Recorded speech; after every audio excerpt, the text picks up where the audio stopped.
I never thought I'd become invisible in my own home. For 12 years, I lived in Gregory Whittaker's house like a ghost, cooking meals that went half-eaten, tending a garden no one noticed, and caring for a man whose children treated me like hired help they couldn't fire. When Gregory died 3 years ago, Eli and Sophie disappeared from my life as completely as morning fog. No calls, no visits, no acknowledgement that I'd spent his final months holding his hand through chemotherapy and sleepless nights. They took what they wanted from his study and left me with silence. But yesterday, Eli's car pulled into the driveway for the first time since the funeral. What could possibly bring them back after all this time? Before we jump back in, tell us where you're tuning in from. And if this story touches you, make sure you're subscribed because tomorrow I've saved something extra special for you. I was 57 years old when I first realized that love could make you disappear. Not the dramatic kind of disappearing you see in movies, where someone vanishes in a puff of smoke or walks into the sunset, never to return. This was slower, more insidious. The kind where you fade away one small compromise at a time until you look in the mirror and wonder who's staring back. The Bronze Teaching Award still sat on my dresser, though I'd retired from Lincoln High School over a decade ago. Outstanding Educator, 2009, it read. Back when I was Lorraine Mitchell, and my biggest worry was whether Tommy Rodriguez would pass his senior art project. I'd taught high school art for 23 years, had my own little apartment with plants that I somehow managed to keep alive, and a routine that belonged entirely to me. Friday evenings meant wine and a good book. Saturdays were for the farmer's market and puttering in my small garden. Sundays I'd drive to my sister's house in Naperville, and we'd make elaborate dinners and complain about our mother's passive-aggressive phone calls. That was before Gregory. I met him at Helen Kowalski's retirement party. She'd been the school librarian for 37 years and insisted on throwing herself a farewell bash at the country club. Gregory was there because his real estate company had donated the silent auction prizes, and I was there because Helen had been my coffee companion for the better part of 2 decades. He was tall, silver-haired, and had the kind of steady presence that made you feel like everything would work out fine. When he asked me to dance to The Way You Look Tonight, I felt 16 again. "You're not from around here," he said, and I laughed because I'd lived in Riverside for 15 years. "Born and raised in Michigan," I told him, "but I've been teaching at Lincoln since 1986. "Art teacher? How did you know?" He gestured toward my hands, which were permanently stained with traces of paint under my fingernails, despite my best efforts with pumice stones. "My late wife was an artist, too. She always had those little paint marks." The mention of his late wife should have been a red flag, but instead it felt like an invitation into something deeper. Margaret had died of breast cancer 2 years earlier, leaving Gregory with 2 teenagers in a house that echoed with memories. Eli was 17, already accepted to Northwestern, counting down the days until he could leave for college. Sophie was 15, angry at the world, and particularly angry at the idea that life could continue without her mother. "They're good kids," Gregory told me on our 3rd date, over dinner at a quiet Italian place downtown. "They just need time. Time." It seemed reasonable then. I imagined cozy family dinners, maybe teaching Sophie some basic art techniques, helping Eli with his college application essays. I pictured myself as the gentle presence who would help heal their grief, not replace their mother, but offer something different. Stability, warmth, understanding. I was so naive. Gregory proposed to me 6 months later on a snowy January evening, in his living room, The house was a sprawling colonial in Riverside's historic district, with built-in bookshelves and hardwood floors that creaked with character. The engagement ring was his grandmother's, a simple solitaire that caught the light from the fireplace. Eli was upstairs with his headphones on, and Sophie was at a friend's house. It felt private and perfect. "I know this might seem fast," Gregory said, getting down on one knee beside the coffee table where I'd been grading student portfolios. "But I'm 56 years old, Lorraine. I know what I want." What he wanted, it turned out, was someone to fill the empty spaces Margaret had left behind. Not just the obvious ones: the other side of the bed, the passenger seat in his car, the second place setting at dinner, but the invisible work that holds a household together, remembering when the dentist appointments were scheduled, knowing which grocery store had the best produce, noticing when the furnace filter needed changing. Said yes because I loved him, and because I thought love would be enough to bridge the distance between his children and me. I said yes because at 49 I was tired of coming home to an empty apartment and heating up lean cuisine dinners for one. I said yes because Gregory made me feel wanted in a way I hadn't experienced since my college boyfriend, before I learned that wanting someone and truly seeing them were two entirely different things. The wedding was small, just immediate family and a few close friends at the courthouse, followed by dinner at Gregory's country club. Eli wore a suit that was slightly too small and smiled politely for photos, but his eyes held the distant look of someone enduring a necessary ordeal. Sophie wore black, which Gregory pretended not to notice, and spent most of the reception texting on her phone. "Give them time," Gregory whispered to me during our first dance. "They'll come around."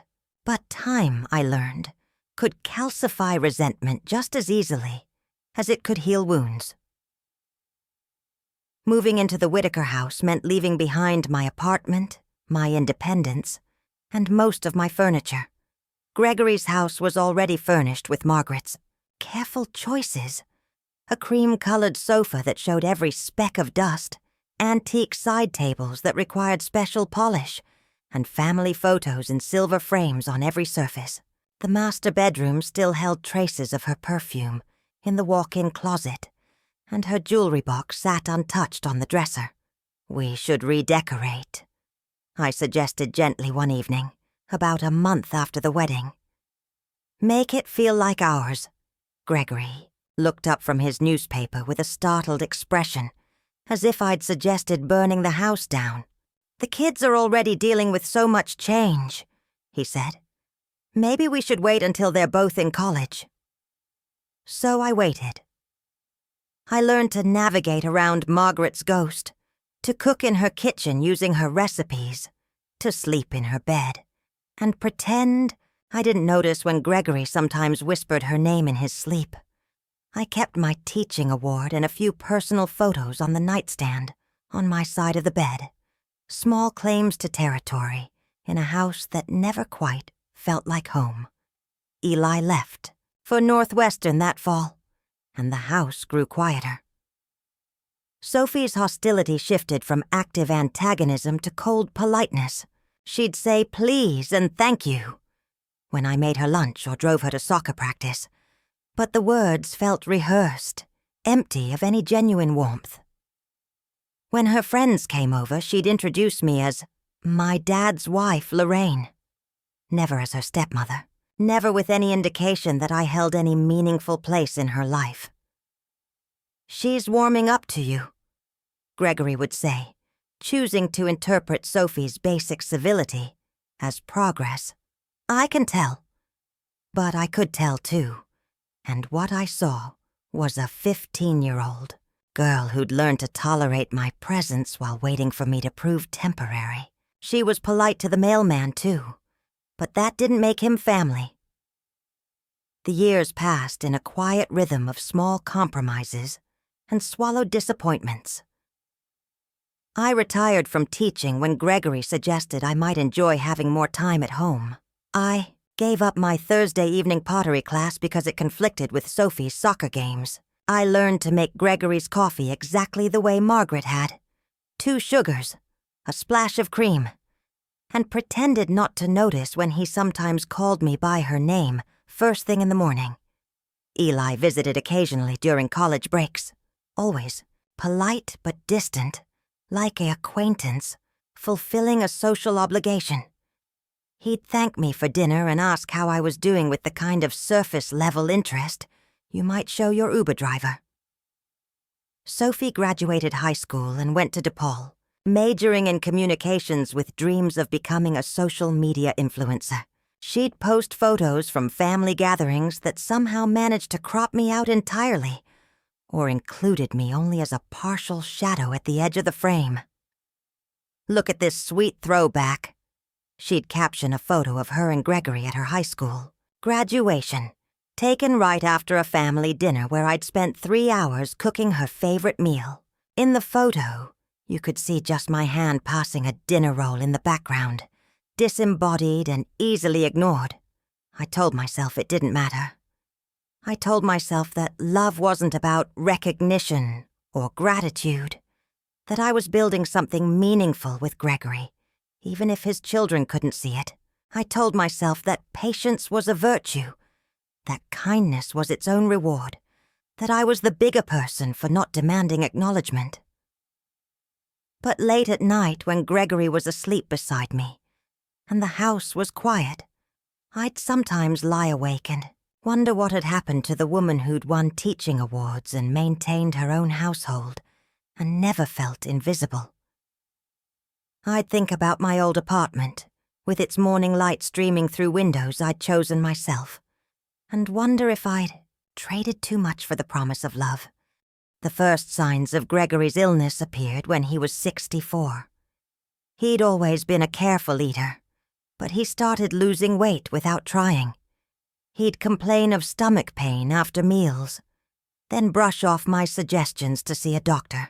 "It's probably just stress from the Hoffman development," he'd say, or, "I'm getting older, Lorraine. Things hurt sometimes."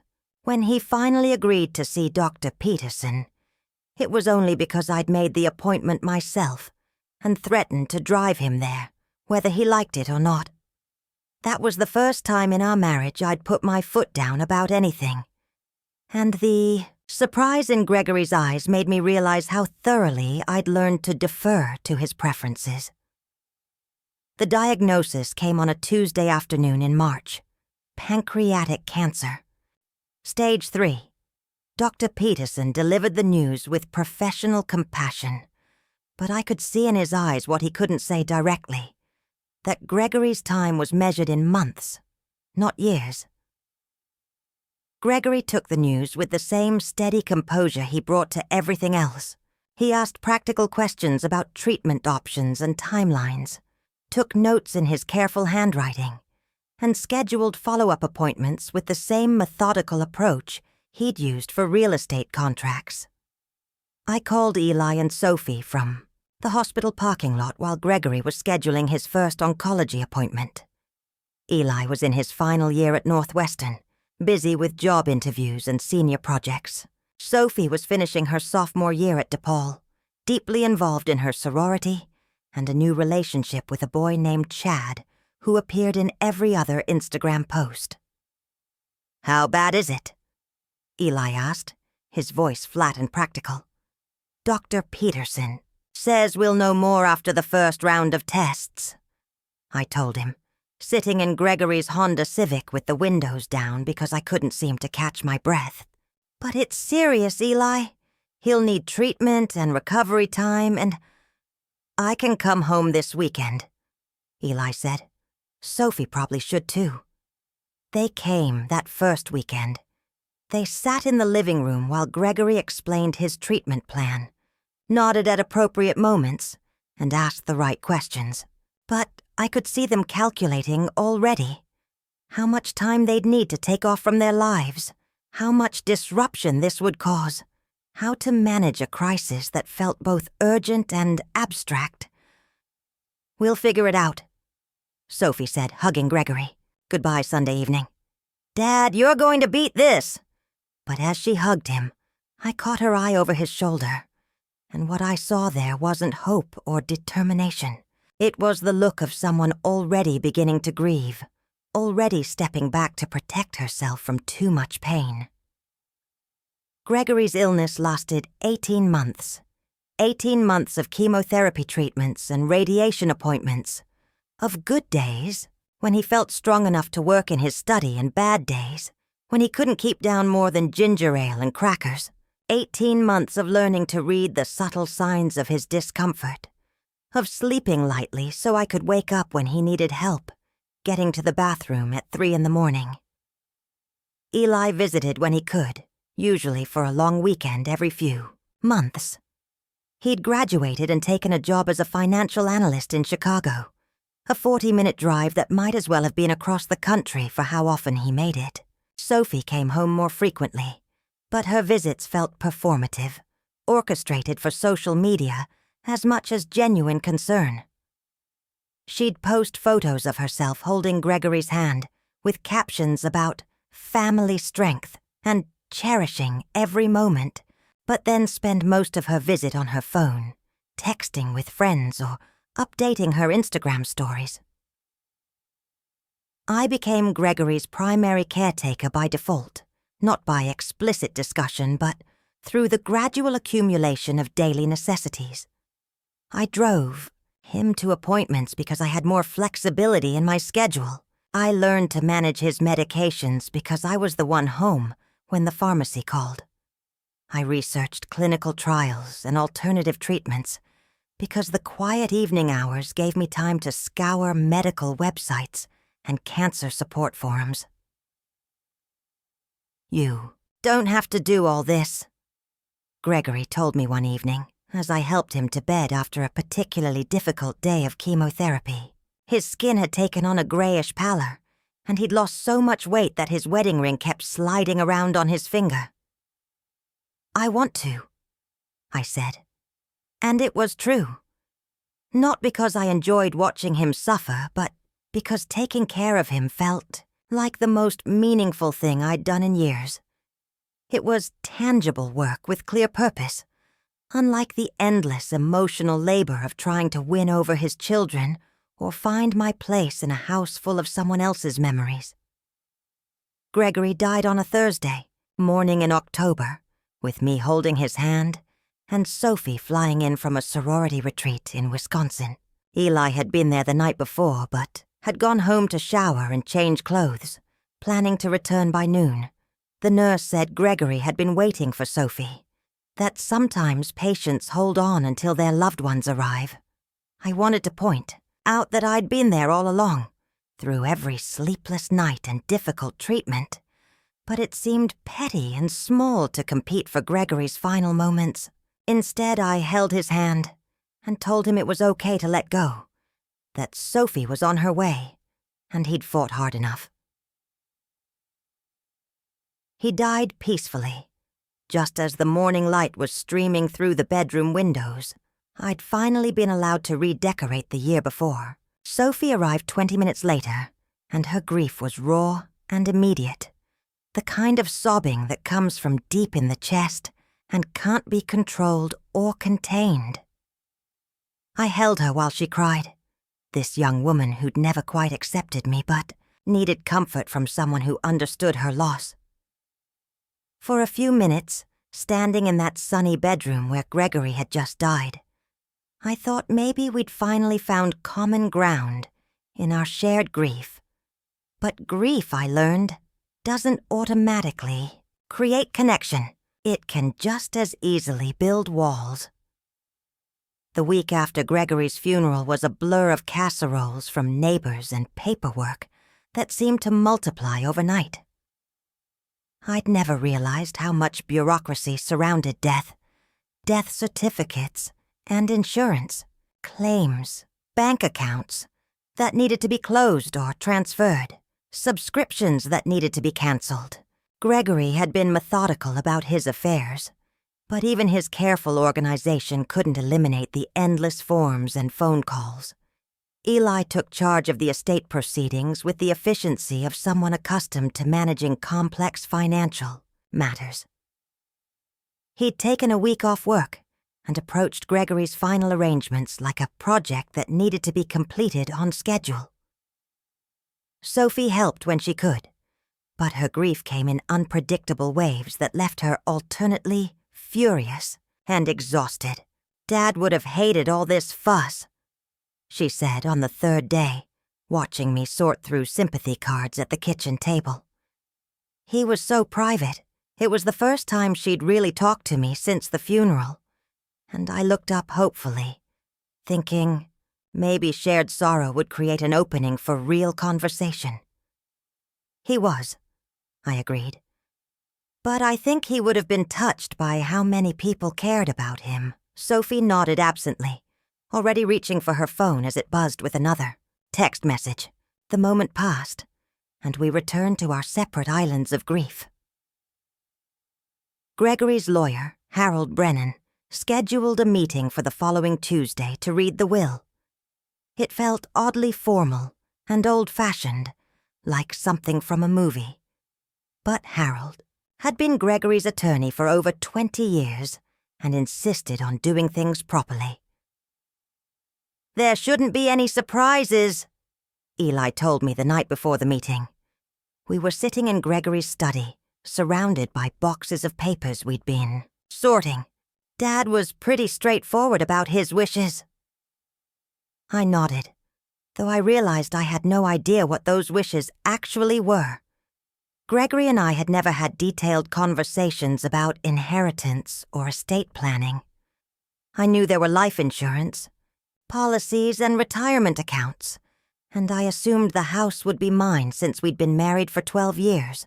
Beyond that, I'd trusted Gregory to handle the details.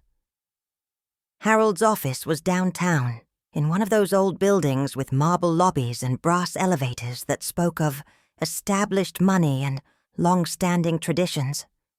His secretary offered us coffee and led us into a conference room with windows overlooking the Chicago River. "I've known your father for a long time," Harold began, adjusting his wire-rimmed glasses as he opened a manila folder. He was very thoughtful about his estate planning, especially after his diagnosis. The will itself was fairly straightforward. Gregory had left me the house and its contents, along with his personal belongings and half of his retirement accounts. Eli and Sophie would inherit the other half of the retirement money, plus his life insurance policies and his share in the real estate business.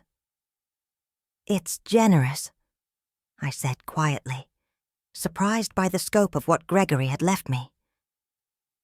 The house alone was worth substantial money, and I'd expected him to leave it to his children. "Dad wanted to make sure you were taken care of," Sophie said, and for the first time since the funeral, her voice held something approaching warmth. But Harold wasn't finished. He pulled out another document, this one thicker, and bound with a vow. "Blue cover. There's also the matter of the trust fund," he said, consulting his notes. "Gregory established this about 10 years ago, when Eli was still in college. I'd heard mentions of a trust fund over the years, but Gregory had always been vague about the details. I'd assumed it was a college fund, or perhaps a small inheritance the children would receive when they turned 30. Harold opened the trust document and began to read. The fund contained nearly $800,000, money Gregory had accumulated through real estate investments and careful saving over the years. It was designated for Eli and Sophie, to be distributed when they both reached the age of 30 or upon Gregory's death, whichever came later. "Since Sophie is only 28, Harold continued, the funds will remain in trust until her 30th birthday." Eli leaned forward in his chair. "But that's 2 years from now. Is there any way to access the money earlier?" Harold flipped through several pages, running his finger down columns of legal text. "There is a provision for early distribution in cases of emergency or significant financial need, but it requires approval from the trustee." "Who's the trustee?" Sophie asked. Harold looked up from the document, his expression neutral but somehow significant. "Your father originally named your mother, Margaret, as the primary trustee, with himself as backup. After Margaret's death, he updated the designation." The room fell quiet. I could hear the muffled sounds of traffic from the street below and the quiet hum of the office ventilation system. "The current trustee," Harold continued, "is Lorraine." I felt as if the air had been sucked out of the room. Eli and Sophie both turned to stare at me with expressions I couldn't quite read. Surprise, confusion, and something that might have been calculation. "I don't understand," I said. "Gregory never mentioned this to me." "The trust documents were updated about 5 years ago," Harold explained, consulting his papers again. "Gregory felt that since you were his wife and had been closely involved in family financial matters, you would be the most appropriate person to oversee the fund." But I hadn't been closely involved in family financial matters. Gregory had always handled the investments and major financial decisions, consulting me only about household expenses and routine bills. This felt like a responsibility I was unprepared for and hadn't asked for. "What exactly does that mean?" Eli asked, his voice carefully controlled. "What kind of approval are we talking about?" Harold explained the technical details, but they boiled down to something quite simple. If Eli or Sophie wanted to access the trust fund money before Sophie's 30th birthday, they would need my written consent. The fund had specific provisions about legitimate financial emergencies, but the final decision rested with the trustee, with me. "It's really just a formality," Harold assured us. "The money is intended for Eli and Sophie eventually. The trustee provision is mainly to prevent impulsive spending or financial mismanagement." After the meeting, we stood on the sidewalk outside Harold's building, the October wind whipping off the river and cutting through our coats. Neither Eli nor Sophie spoke for several minutes, and I could practically see them processing this unexpected development. "Well," Eli finally said, "I guess we should have lunch and talk about this." We went to a quiet restaurant near Harold's office, the kind of place with white tablecloths and servers who never hurried you along. Eli ordered wine, though it was barely past noon, and Sophie pushed her salad around her plate without eating much. "I have to say, this is kind of awkward," Sophie began, not quite meeting my eyes. "I mean, it's not that we don't trust you or anything, but you barely know me," I finished for her. "And I barely know you." The honesty seemed to surprise them both.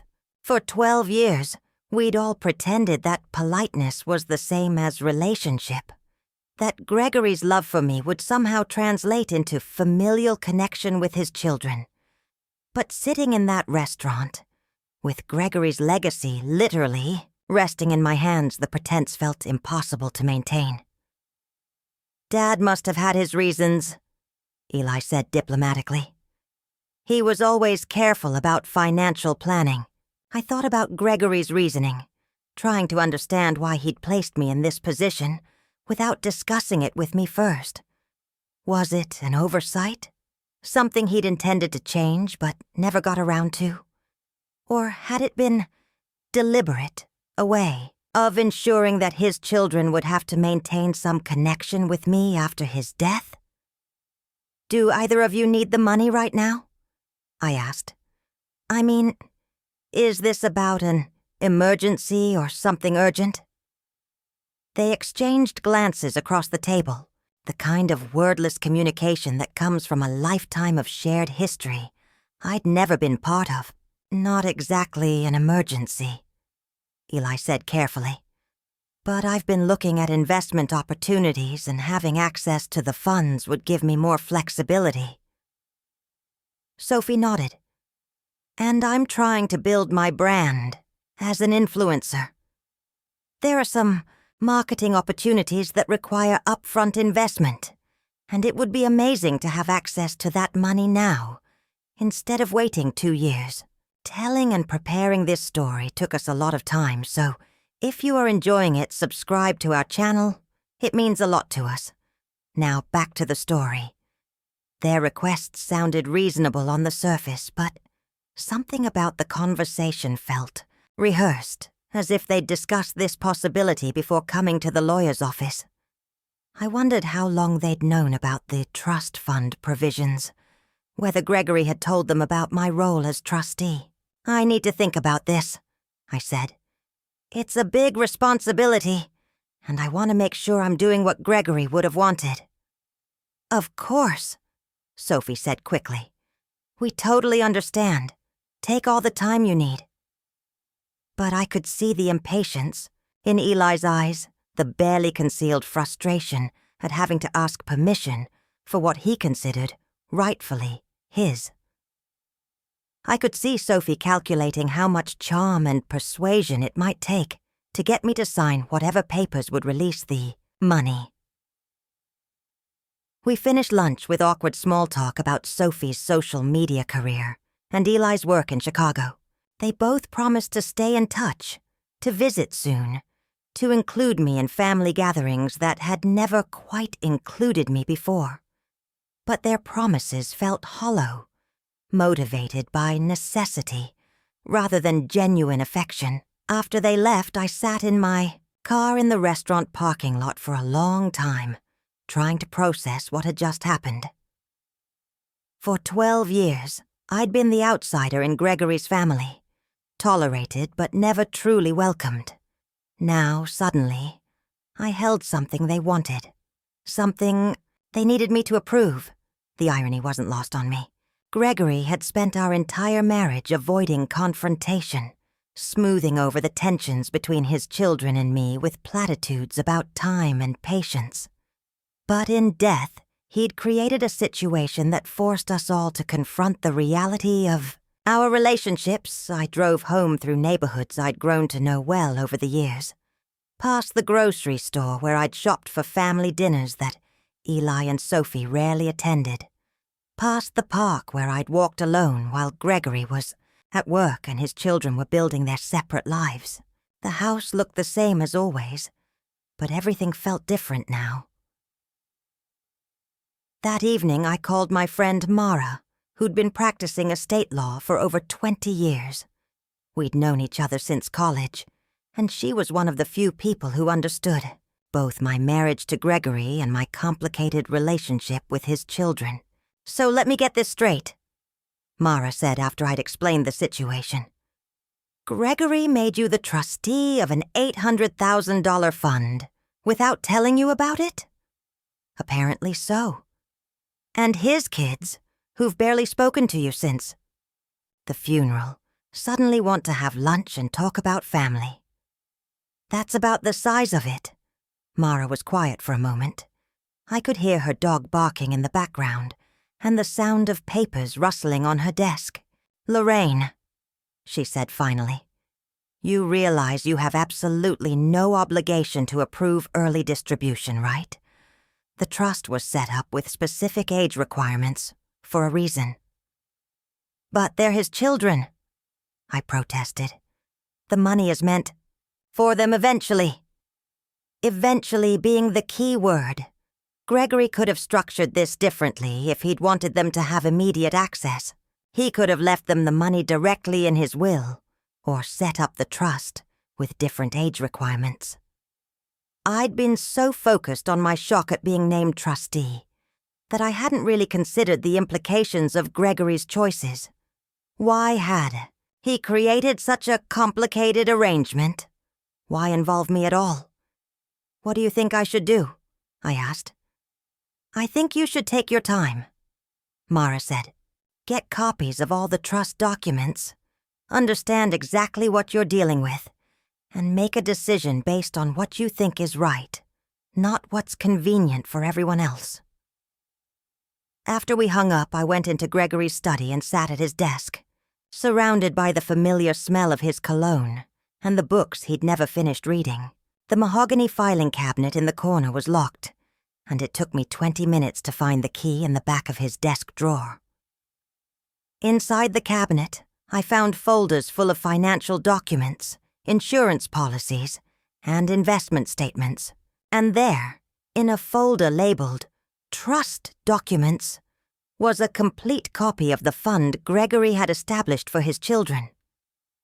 Reading through the paperwork by the light of his desk lamp, I began to understand the complexity of what Gregory had created. The trust wasn't just about money. It included provisions for educational expenses, medical emergencies, and what the legal language termed character development considerations. There was a handwritten note paperclipped to the inside cover of the trust document, dated 3 years earlier. Lorraine, if you're reading this, it means I'm gone and the kids are asking about the money. I know this puts you in a difficult position, and I'm sorry for that. But I've watched Eli make some questionable financial decisions, and Sophie has never had to work for anything she's received. I trust your judgment more than anyone's. Do what you think is right, not what's easy. Gregory. I read the note 3 times, feeling a complicated mix of love and frustration. Even in death, Gregory was asking me to be the responsible one, to make the hard decisions he'd avoided during his lifetime. But for the first time since I'd married him, I held real power in the family dynamic. The question was, what to do with it? The weeks following our lunch with Harold Brennan settled into an uneasy pattern. Eli called every few days, ostensibly, to check on how I was doing, but always managing to work the conversation around to the trust fund. Sophie visited twice, arriving with flowers and staying for dinner, chatting about her social media projects and upcoming marketing opportunities. It was the most attention either of them had paid me in 12 years, and I found their sudden interest both flattering and deeply suspicious. I wasn't naive enough to believe that Gregory's death had suddenly transformed me into the stepmother they'd always wanted. This newfound affection was clearly motivated by the $800,000 I controlled. You seem to be adjusting. Well, Sophie said during her second visit, as we cleaned up after dinner. She'd actually helped with the cooking this time, something she'd never done before, and had even complimented my pot roast. Some days are harder than others, I admitted. The house feels very quiet. I bet. It's so big for just one person. She paused in drying a dinner plate, as if struck by a sudden thought. Have you considered downsizing? I mean, this place must be a lot of work to maintain. There it was, the subtle suggestion that had been lurking beneath her newfound kindness. The house was indeed large for one person, and expensive to maintain, and probably worth more money than I'd ever need. If I sold it and moved somewhere smaller, I'd have liquid assets to invest or spend as I chose. I haven't really thought about it, I said, though that wasn't entirely true. I'd been thinking about it quite a lot, actually. Not because of the expense or the maintenance, but because living in Gregory's house sometimes felt like being trapped in someone else's life. Well, there's no rush, Sophie said quickly. I just meant that you have options, you know? Freedom to make your own choices. Now, the word freedom hung in the air between us, loaded with implications. Freedom to sell the house, freedom to move away, freedom to release the trust fund money and disappear from their lives entirely. It was a tempting offer in some ways. I could take Gregory's generous inheritance, find a small condo somewhere warm, and start over at 61 with enough money to live comfortably for the rest of my life. But something about Sophie's careful suggestions rankled me. The assumption that I'd naturally want to minimize my connection to their family, that I'd be eager to trade my role as trustee for a clean break, and no further obligations. I'm not in any hurry to make major changes, I told her. Your father just died. I think it's wise to take time before making big decisions, Sophie's smile faltered slightly. Of course. I didn't mean to suggest. I just want you to know that Eli and I want you to be happy, whatever that means for you. After she left, I stood in the kitchen where we'd shared dinner and conversation that felt almost genuine, wondering if I was being unfair. Maybe Sophie's concern was sincere. Maybe she really did want me to have freedom and happiness, and the trust fund was just a secondary consideration. But then I thought about the 12 years of polite distance, the family photos that somehow never included me, the holidays when I'd cooked elaborate meals for children who treated me like helpful staff. If Sophie wanted me to be happy now, where had that concern been when Gregory was alive? The next morning I drove to the bank where the trust fund was managed and asked to speak with Gregory's financial advisor.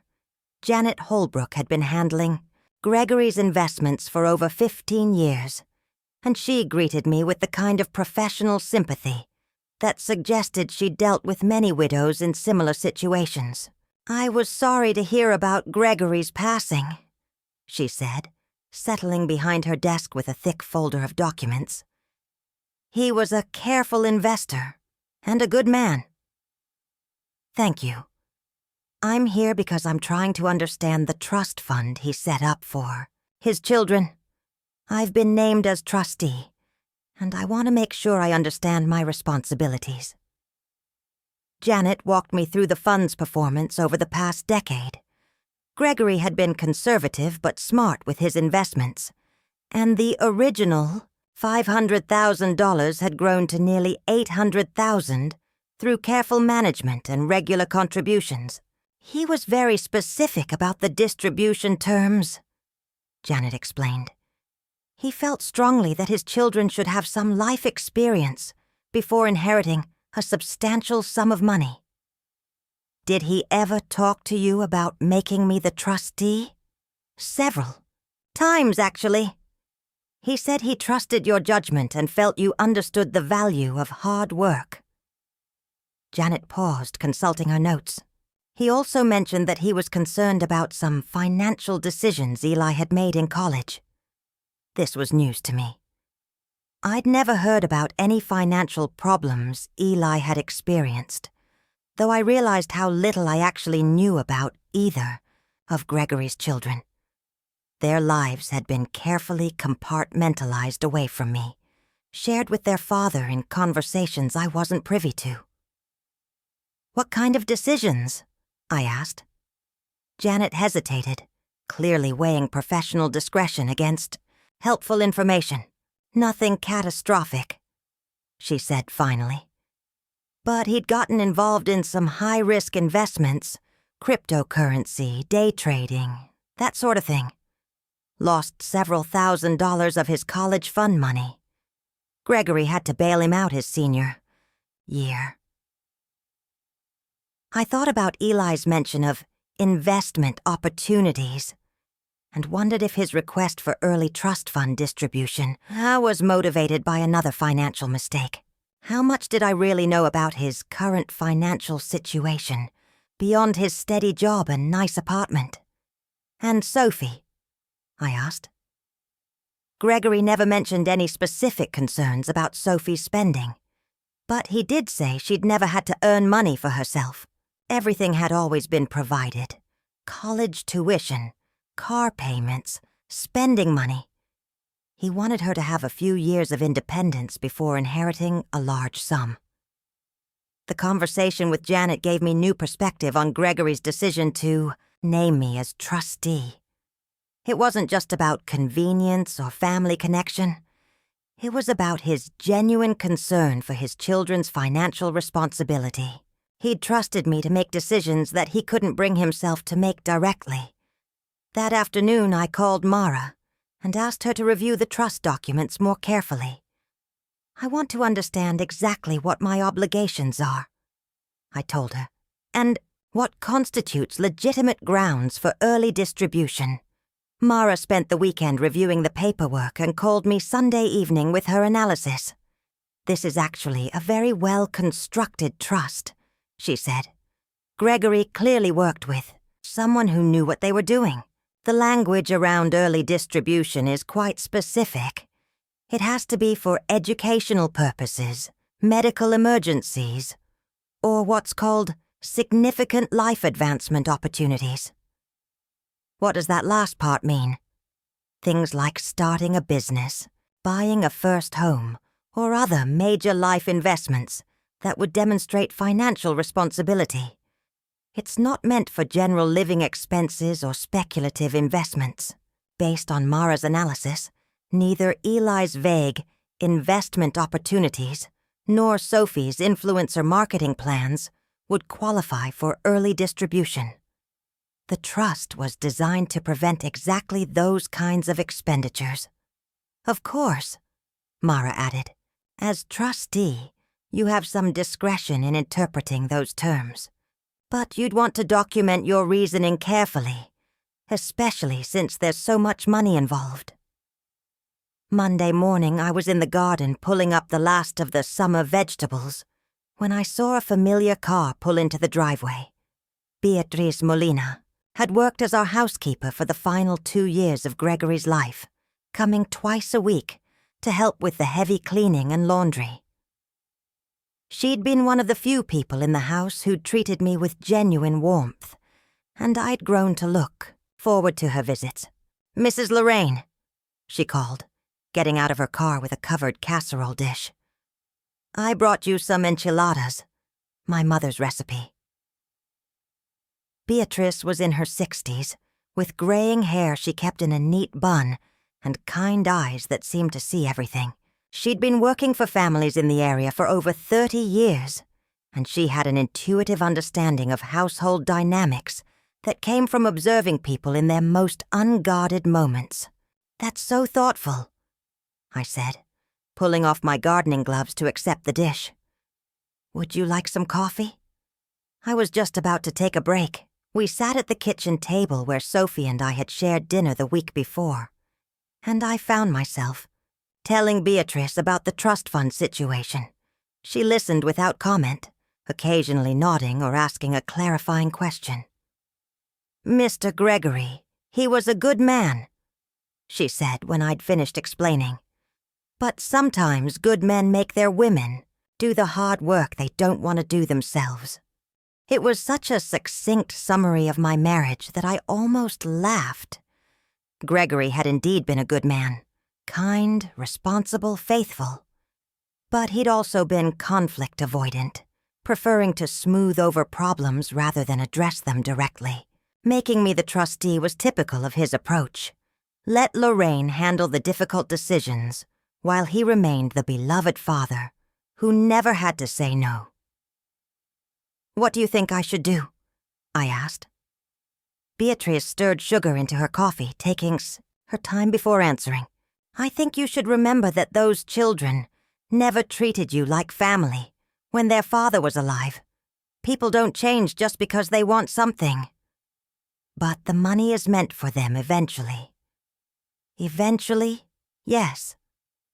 But Mr. Gregory, he put conditions on it for a reason. He could have given them the money directly if he wanted them to have it right away." Beatrice stayed for another hour, and we talked about everything except the trust fund. Her grandchildren, my garden, the changes in the neighborhood since Gregory's death. It was the kind of comfortable conversation I'd had so rarely in this house, and I realized how much I'd missed simple human connection. After she left, I spent the evening reading through the trust documents again, paying particular attention to Gregory's handwritten note. "Do what you think is right, not what's easy." It was both guidance and burden, asking me to make a judgment call about his children's character and readiness. The more I thought about it, the more I realized that this decision wasn't really about the money. It was about whether Eli and Sophie had earned the right to inherit their father's legacy early, whether they demonstrated the maturity and responsibility that Gregory had wanted them to develop. In the 12 years I'd lived in this house, I'd watched them take Gregory's support for granted while treating me as an inconvenience to be tolerated. I'd seen them accept his financial help without gratitude, assume his presence without reciprocation, and plan their lives as if his love and resources would always be available without effort on their part. Now they needed something from me, and they were offering the same shallow charm they'd perfected with their father. Just enough warmth to get what they wanted, but not enough to suggest genuine relationship or respect. That night I made my decision. I wouldn't approve early distribution of the trust fund, at least not yet. Eli and Sophie could wait 2 more years for Sophie to turn 30, just as Gregory had originally intended. If they wanted the money earlier, they'd need to demonstrate the kind of emergency or opportunity that the trust was designed to support. But I also decided not to tell them my decision right away. Let them continue their campaign of sudden attention and manufactured affection. Let them reveal exactly how far they were willing to go to get what they wanted. I was curious to see what 12 years of politeness had been hiding now that the stakes had changed. For the first time since Gregory's death, I felt something approaching power in my own life. It wasn't a feeling I was used to, and I wasn't entirely sure what to do with it. But I was beginning to understand why Gregory had put me in this position. He'd given me the opportunity to finally matter in his family's story, even if he couldn't be there to see how it played out. The campaign began in earnest 2 weeks later. Eli started calling me twice a week, conversations that began with genuine-sounding inquiries about my health and gradually shifted toward discussions of financial planning and investment opportunities. Sophie increased her visits to every weekend, arriving with small gifts, a bouquet of flowers, my favorite bakery items, a scented candle that reminded her of me. It was masterfully orchestrated, this sudden flood of attention. They tag-teamed their efforts, with Eli taking a practical, business-like approach, while Sophie appealed to emotion and family connection. Neither mentioned the trust fund directly, but it hung in the air during every conversation like smoke from a hidden fire. "I've been thinking about Dad a lot lately," Sophie said during her 3rd consecutive weekend visit. We were sitting in the living room after dinner, and she was leafing through one of the photo albums Margaret had carefully maintained. "Look at this picture from my 16th birthday party. He looks so happy."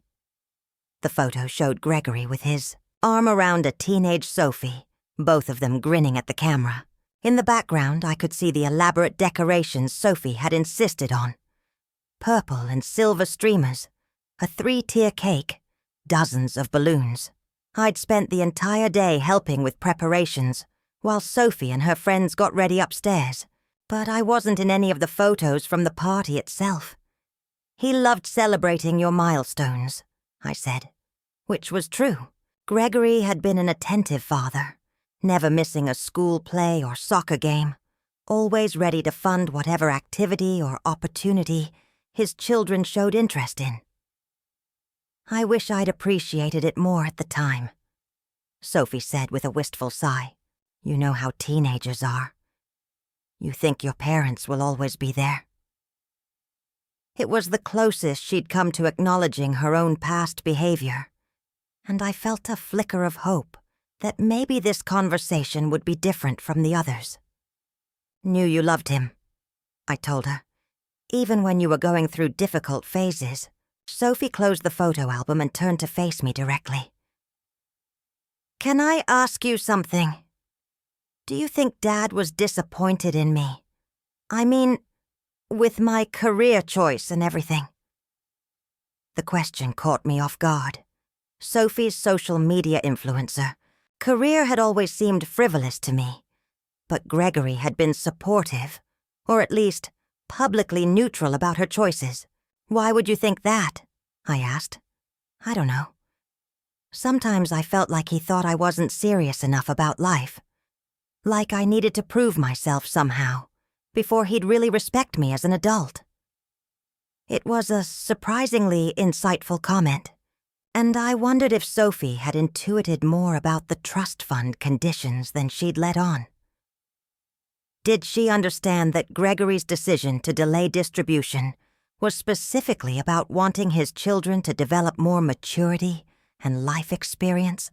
Your father wanted you to be happy, I said carefully, but he also wanted you to understand the value of independence and hard work.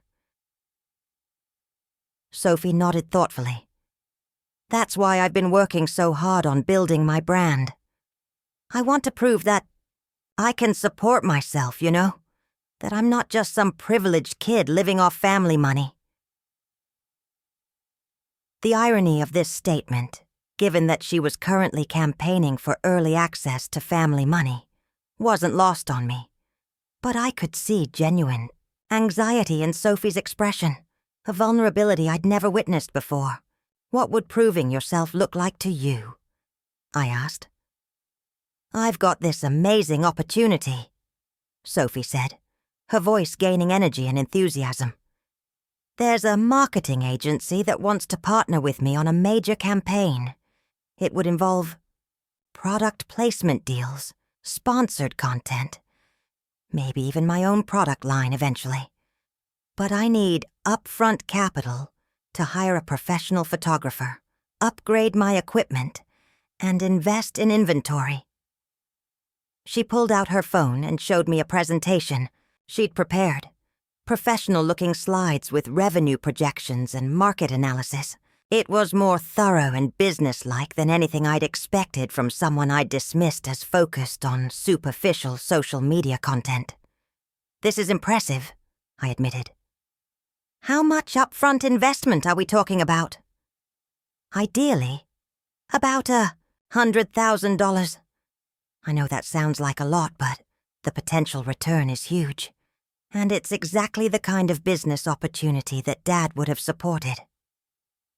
I studied the presentation more carefully, noting the careful research and realistic projections. Sophie had clearly put significant thought and effort into this plan, and it addressed some of my concerns about her financial maturity and work ethic. Have you shown this to any banks or other potential investors? I asked. Sophie's enthusiasm dimmed slightly. A few. The problem is that I don't have enough established credit history or collateral. Most lenders want to see several years of steady income before they'll consider a loan this size. It was a legitimate obstacle, and one that traditional trust fund distribution was designed to address. This was exactly the kind of significant life advancement opportunity that Gregory's trust document had contemplated. But something about the timing still bothered me. Why hadn't Sophie mentioned this opportunity during our first conversation about the trust fund? Why present it now, weeks into her campaign of renewed attention, unless it was part of a calculated strategy to gain my approval? I'd like to think about this, I told her. Maybe have my financial advisor take a look at your business plan. Sophie's face lit up. Really? That would be amazing. I'm so grateful that you're even considering it. After Sophie left that evening, I called Mara to discuss the situation. It sounds like she's put together a legitimate business proposal, Mara said after I'd described Sophie's presentation. The question is whether you trust her motives and her ability to follow through. That's exactly what I can't figure out. Is this a genuine business opportunity that she's been working on independently, or something she put together specifically to justify accessing the trust fund? Does it matter? If the business plan is solid and represents a genuine growth opportunity, her motivation for developing it shouldn't necessarily disqualify her. Mara had a point. but I couldn't shake the feeling that I was being manipulated. Sophie's sudden interest in spending time with me, her carefully timed revelations about wanting to prove herself, her professional presentation appearing just when she needed to justify early trust fund access. It all felt orchestrated. Meanwhile, Eli's approach was becoming more direct.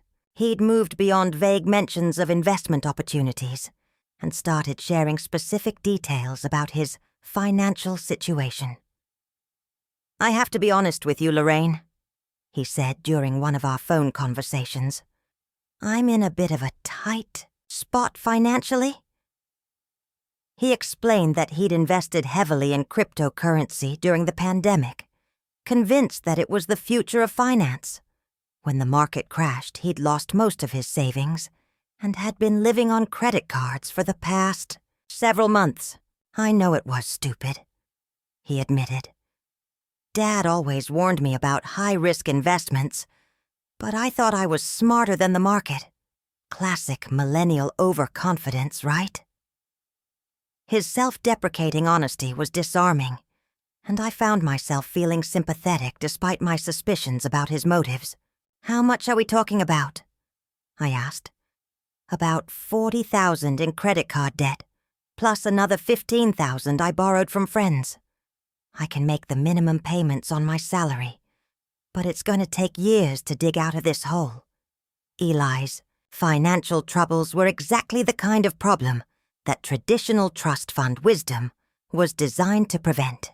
Young adults with access to large sums of money often made poor investment decisions, and Gregory had specifically structured the trust to avoid enabling such mistakes. But Eli was 30 years old now, not a college student. He'd learned a painful lesson about financial risk and seemed genuinely remorseful about his poor decisions. Was denying him access to his inheritance an appropriate consequence for his mistakes? Or was it punitive at this point? "I'm not asking for the full amount," Eli continued. "Even 60 or 70,000 would be enough to clear my debts and give me a fresh start. I've learned my lesson about speculative investing." The reasonable tone of his request made it harder to dismiss.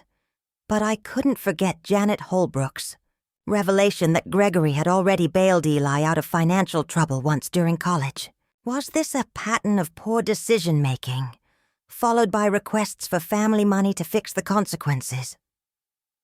That weekend, Beatrice stopped by for coffee and noticed the business plan Sophie had left on the kitchen counter. "Miss Sophie is trying to start a business?" she asked, flipping through the presentation. "Something like that. She needs money to get started, and she's hoping I'll approve early distribution from the trust fund." Beatrice read through several pages carefully, her expression thoughtful. "This looks very professional. Did she make this herself?" "I assume so. Why?" "My nephew, Carlos. He works for a marketing company downtown. They make presentations like this for clients all the time." Beatrice paused, studying one of the slides more carefully. "These revenue numbers, they look very optimistic. Maybe too optimistic." "What do you mean?" "Carlos always says that when people want investors, they make the future look brighter than it probably will be. Real businesses take time to make money, especially in social media." Beatrice's observations echoed my own instincts about Sophie's presentation. It was impressive and professional, but perhaps too polished, too perfectly designed to address my concerns about Sophie's financial maturity. "What do you think I should do?" I asked. "I think you should remember that Mr. Gregory could have given them this money directly if he wanted them to have it now. He made you the trustee because he trusted your judgment, not because he wanted you to automatically say yes to everything they asked for." That evening, I sat in Gregory's study and read through his handwritten note again. "Do what you think is right, not what's easy. Approving both requests would certainly be the easy choice. It would make Eli and Sophie happy, end their financial pressure on me, and return our relationships to the polite distance we'd all grown accustomed to. But was it the right choice? Had either of them demonstrated the kind of growth and maturity that Gregory had hoped the trust fund delay would encourage? Or were they simply more sophisticated now in their requests for family money to solve problems of their own making? I thought about the 12 years I'd spent watching Gregory enable his children's dependence on his financial support. He'd paid for Eli's college expenses beyond what the scholarship covered, bought Sophie a car for her 16th birthday. Covered their insurance and phone bills well into their 20s. He'd been a generous father, but his generosity had never required accountability or growth from his children. Now they were asking me to continue that pattern, to provide a financial rescue without requiring them to fully experience the consequences of their choices. Eli wanted to be bailed out of investment losses, and Sophie wanted startup capital. For a business she'd never had to fund herself, neither request was unreasonable on its face, but both represented a continuation of the financial dependence that Gregory had apparently hoped the trust fund delay would help them overcome. I made my decision that night, sitting at Gregory's desk with his note in my hand. I would not approve early distribution for either Eli or Sophie. They could wait 2 more years, as Gregory had originally intended, and use that time to demonstrate their financial responsibility through their own efforts. Eli could dig himself out of his debt crisis using his salary and careful budgeting, proving to himself and others that he could recover from financial mistakes without family money. Sophie could pursue her business opportunity using traditional funding sources, building credit history and business experience that would serve her well beyond this single venture. It wouldn't be the easy choice, and it certainly wouldn't make me popular with Gregory's children, but it felt like the right choice. The one that honored both Gregory's intentions and my own assessment of what his children needed to become fully independent adults. The question now was how to communicate my decision, and how to handle the inevitable backlash when Eli and Sophie realized that their campaign of charm and attention had failed to achieve its intended result. I spent 3 sleepless nights rehearsing how I would tell Eli and Sophie about my decision. I practiced different explanations, trying to find words that would be firm but not harsh, clear but not cruel. I even wrote out a script of sorts, bullet points covering Gregory's intentions for the trust fund and my responsibilities as trustee. But I never had to use it. On Thursday morning, while cleaning out the last of Gregory's personal files from his bedroom dresser, I found an envelope tucked between old tax returns and insurance policies. My name was written on the outside in Gregory's careful handwriting, with a date from just 6 months before his death. Inside was a legal document I didn't recognize, a codicil to Gregory's will that apparently updated certain provisions of the trust fund. There was also another handwritten note, longer this time, written on Gregory's personal letterhead. "Lorraine," the note began. "If you're reading this, it means I'm gone, and my children have approached you about the trust fund. By now you've probably discovered that I made you the trustee, and you're wrestling with decisions about early distribution. I need to tell you something that will change how you think about this situation." My hands were shaking as I continued, reading. "The trust fund contains money that isn't entirely mine. When Margaret died, she had a life insurance policy that paid out $500,000. The money was supposed to go directly to Eli and Sophie, but they were still teenagers, and I was concerned about them having access to such a large sum without proper guidance. I convinced them to let me invest the money on their behalf, promising that it would grow over time and be there when they really needed it. They agreed, trusting that I would manage it responsibly and distribute it when they were older. What they don't know is that I mixed Margaret's insurance money with my own investments to create the trust fund. About half of the money in that account, approximately $400,000, is technically their inheritance from their mother, not my bequest to them. I know this complicates your role as trustee tremendously. I know it's unfair to burden you with this knowledge after my death.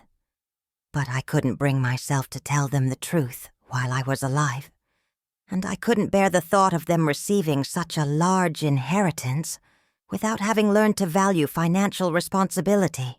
The codicil attached to this note legally transfers the portion of the trust fund that represents Margaret's insurance payout directly to Eli and Sophie, effective immediately upon my death.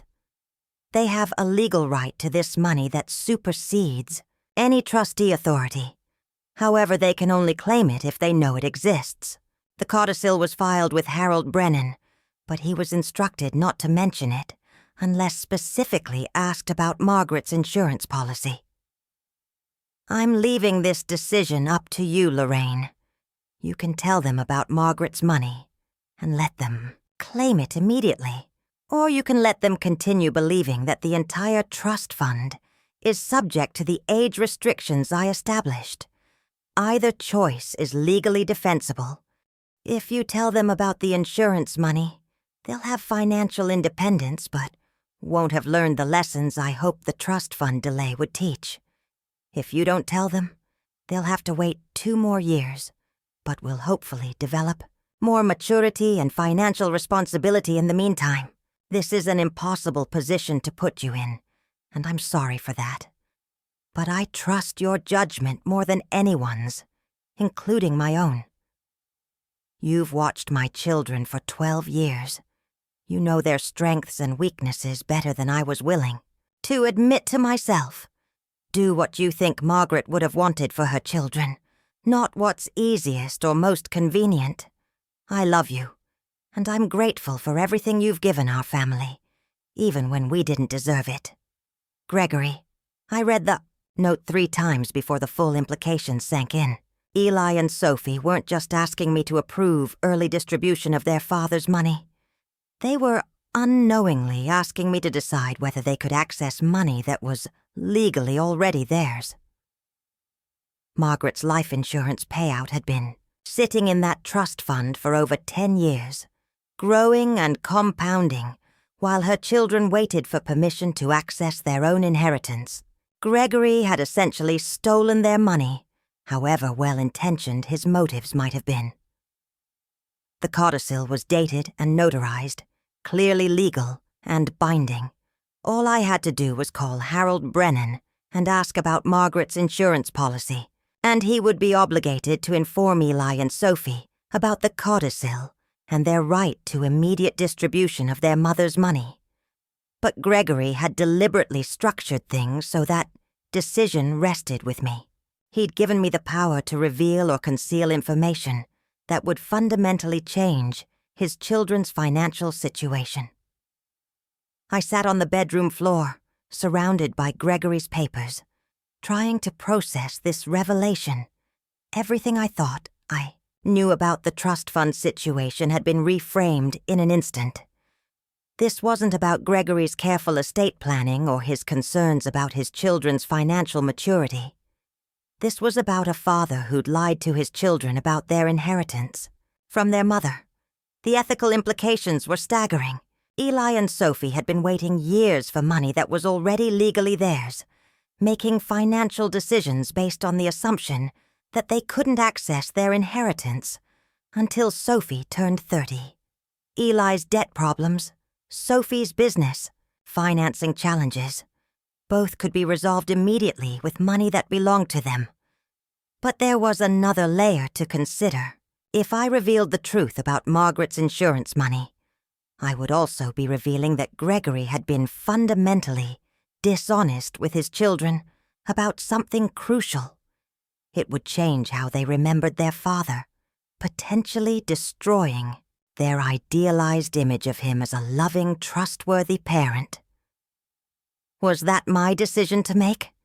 Did I have the right to shatter their memories of Gregory in order to give them access to money they didn't even know they were entitled to. I called Mara, immediately reading Gregory's note over the phone and explaining the codicil. "Jesus, Lorraine," Mara said when I'd finished. "This is incredibly complicated. Legally, the kids have a right to know about the codicil. Ethically, Gregory put you in an impossible position." "What would you do?" "I honestly don't know. The money is rightfully theirs, but revealing it means exposing Gregory's deception. There's no clean choice here." Mara offered to review the codicil and research the legal precedents for similar situations, but she warned me that the law might not provide clear guidance for this kind of ethical dilemma. That afternoon, I drove to the cemetery where Gregory and Margaret were buried. I'd visited Gregory's grave several times since the funeral, but I'd never spent much time at Margaret's headstone. It felt strange and intrusive, paying respects to a woman I'd never met, but whose shadow had dominated my entire marriage. Margaret Whitaker, beloved wife and mother, 1962-2009. The inscription was simple, surrounded by flowers that someone, probably Sophie, had placed there recently. I sat on the grass between their graves, trying to imagine what Margaret would have wanted for her children. Would she have approved of Gregory's decision to delay their inheritance in the name of teaching financial responsibility? Or would she have been furious that he'd kept their money from them under false pretenses? From everything I'd learned about Margaret over the years, she'd been practical and direct, less inclined toward Gregory's conflict avoidance strategies. She probably would have found a way to give her children their inheritance while also teaching them responsibility rather than resorting to deception and manipulation. But Margaret wasn't here to make that choice. Gregory had left the decision to me, the stepmother who'd never quite found her place in the family dynamic, who'd spent 12 years being politely excluded from important conversations and decisions. Now, suddenly, I held the power to determine not just Eli and Sophie's financial future, but their understanding of their father's character and their mother's legacy.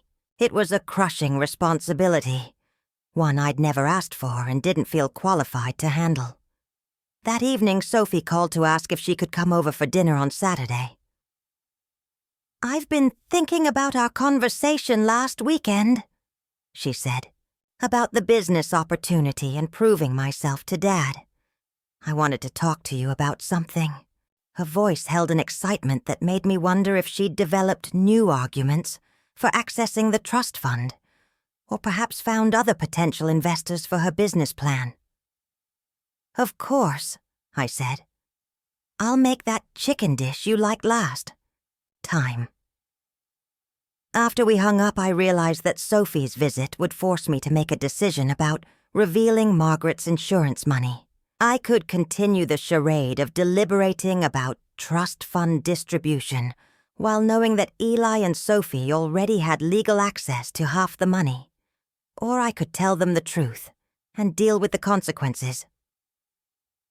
I spent Friday evening reading and rereading Gregory's note, trying to decipher his true intentions. Had he genuinely believed that keeping Margaret's insurance money in the trust fund was in his children's best interests? Or had he simply been unable to face the difficult conversations that would come with being honest about their inheritance? The more I thought about it, the more Gregory's decision seemed like a continuation of the conflict avoidance that had characterized our entire marriage. Rather than having honest discussions with Eli and Sophie about financial responsibility and the risks of inheriting money too young, he'd simply hidden their inheritance and created elaborate legal structures to justify the delay. He'd also burdened me with cleaning up the mess, just as he'd burdened me with managing the difficult emotional dynamics in our household while he remained the beloved father who never had to say no. But this time, his avoidance strategy had backfired. By making me the trustee and leaving me the note about Margaret's insurance money, Gregory had given me more power over his children's lives than I'd ever had while he was alive. The question was whether I would use that power to continue his deception or to finally tell the truth he'd been too cowardly to share. The irony wasn't lost on me. For 12 years, Eli and Sophie had treated me as irrelevant to their family's important decisions. Now I literally held the key to their financial future and their understanding of their father's character.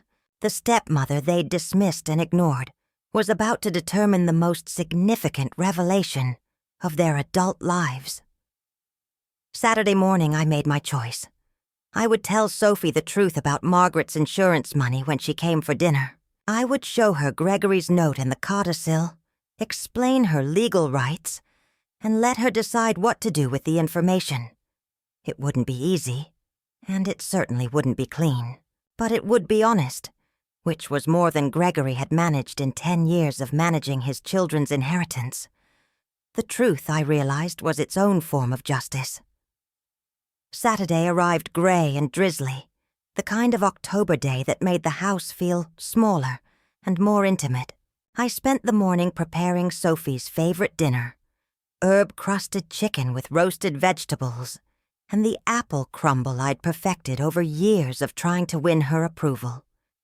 The irony of making such an effort for what might be our last civil conversation wasn't lost on me. Gregory's note and the codicil sat in a manila envelope on his desk like a loaded gun. Every time I passed the study, I hesitated.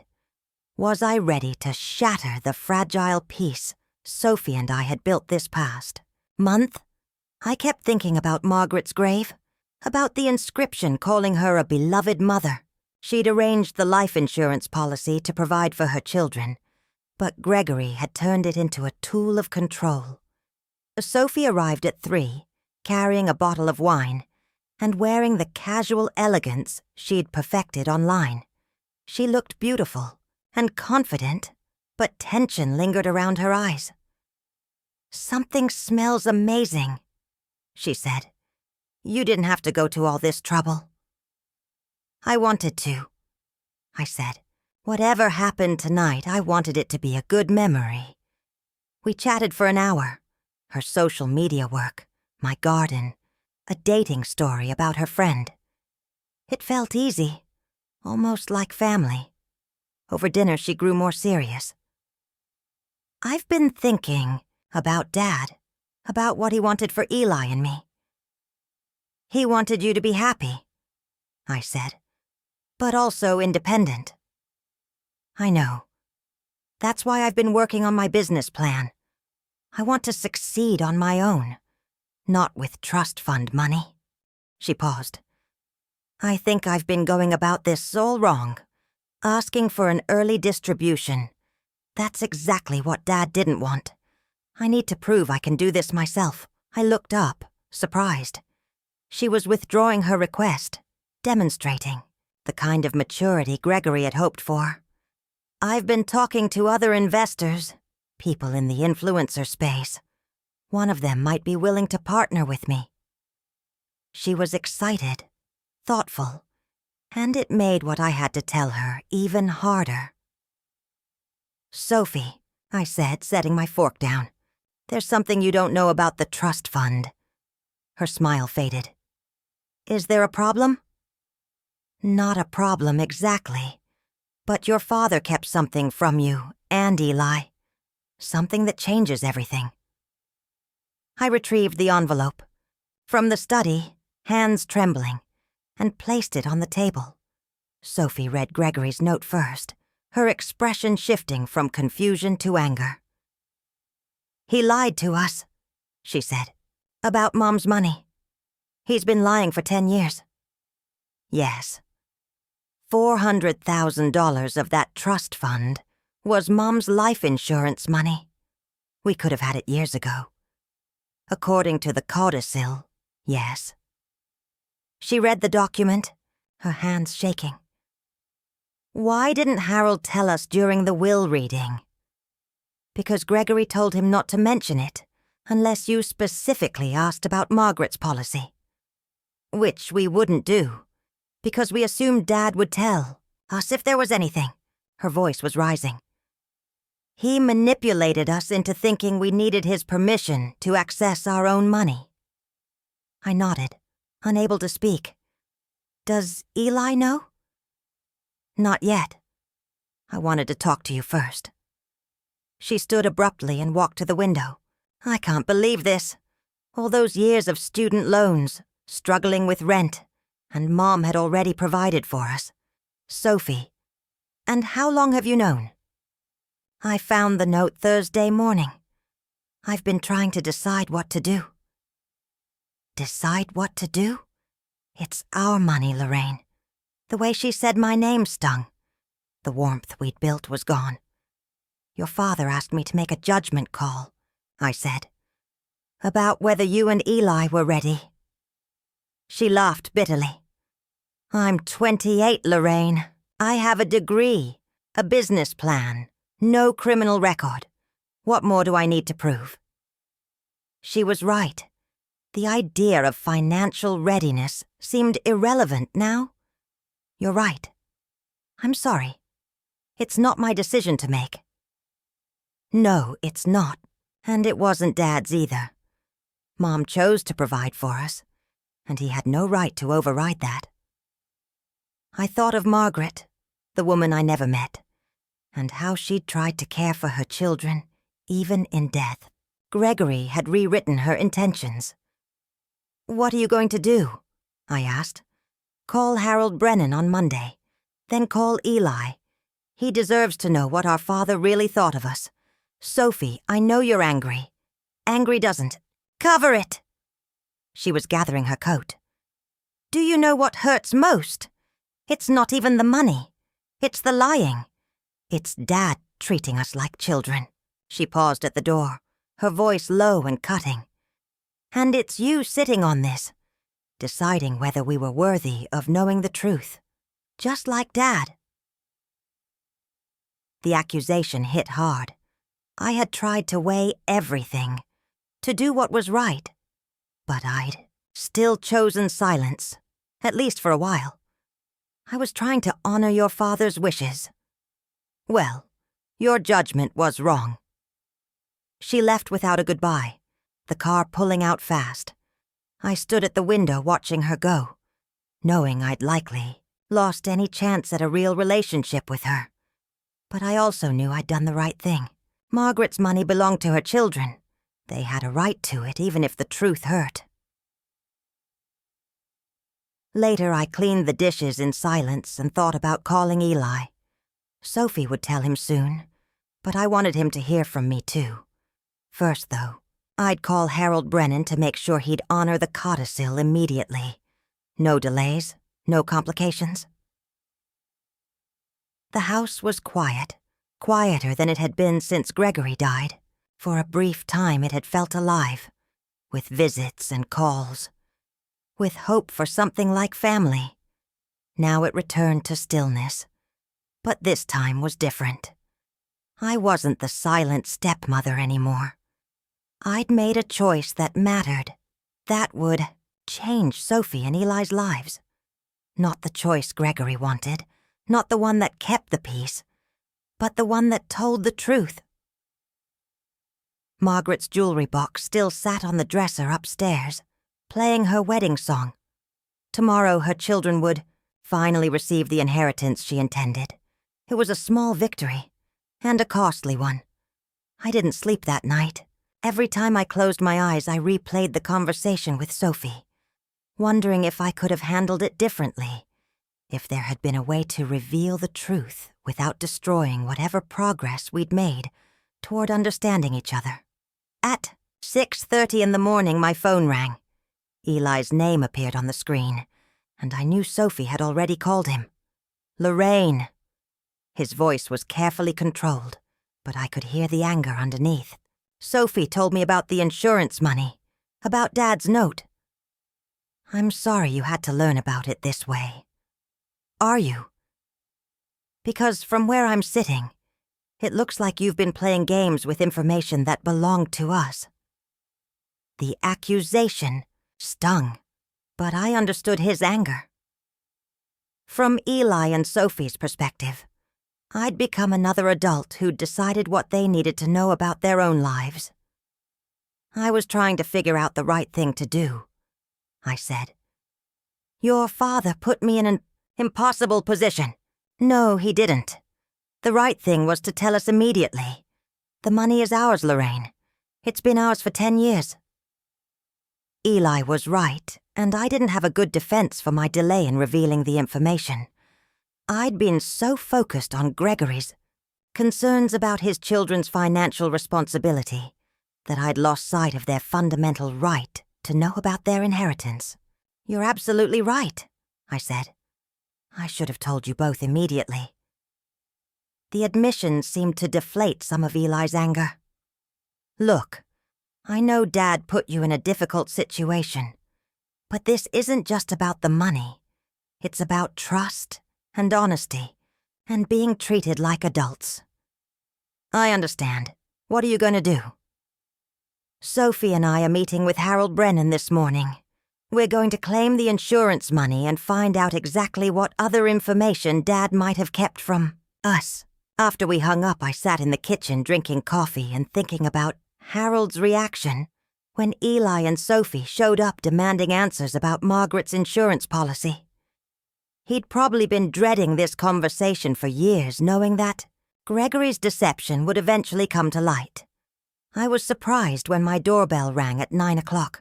Through the front window, I could see Eli's car in the driveway, and my heart rate picked up as I wondered what new revelation or confrontation this visit might bring. But when I opened the door, I found both Eli and Sophie standing on the front porch, their expressions serious but not hostile. We need to talk, Sophie said. All of us together. I led them into the living room, the same space where we'd shared awkward conversations after Gregory's funeral, where I'd watched them calculate their next moves in the campaign for Hurley Trust Fund distribution. But the dynamic felt different now. More honest, if less comfortable. We saw Harold this morning, Eli began. He confirmed everything in Dad's note. The codicil is legitimate, and we have immediate legal access to Mom's insurance money. That's good, I said, though I wasn't sure how to read their mood. But Harold also told us something else, Sophie continued. Something that wasn't in Dad's note. My stomach dropped. What other secrets had Gregory been keeping? Apparently, Dad updated the trust fund documents multiple times over the years, Eli said. The original version named Mom as the trustee, with Dad as backup. After Mom died, he updated it to name himself as primary trustee. I knew that part, but what you probably don't know is that he updated it again 5 years ago, when you became the trustee. And at that point, he also changed the distribution terms. Fi pulled out a folder of documents from Harold's office.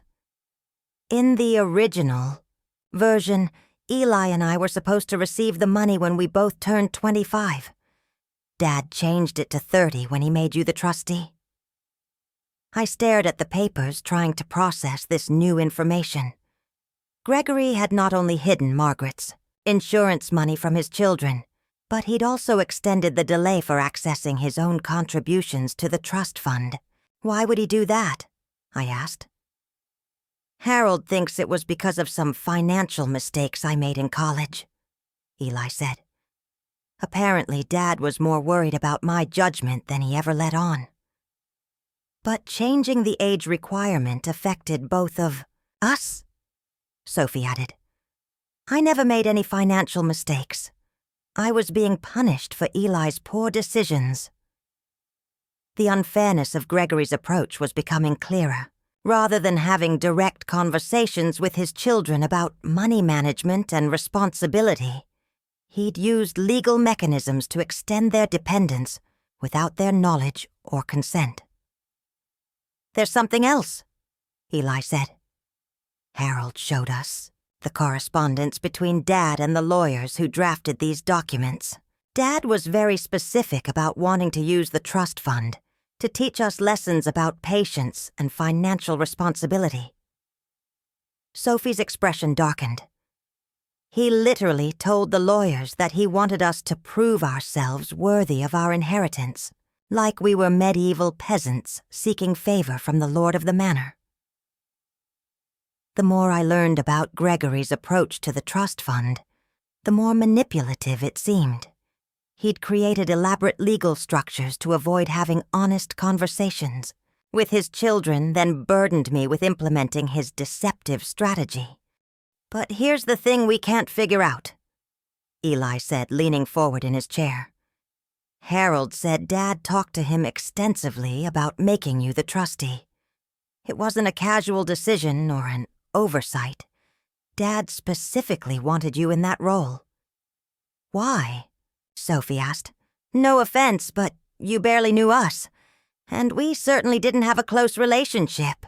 Why would Dad trust you with such a huge decision about our financial future?" It was a fair question, one I'd been wondering about myself.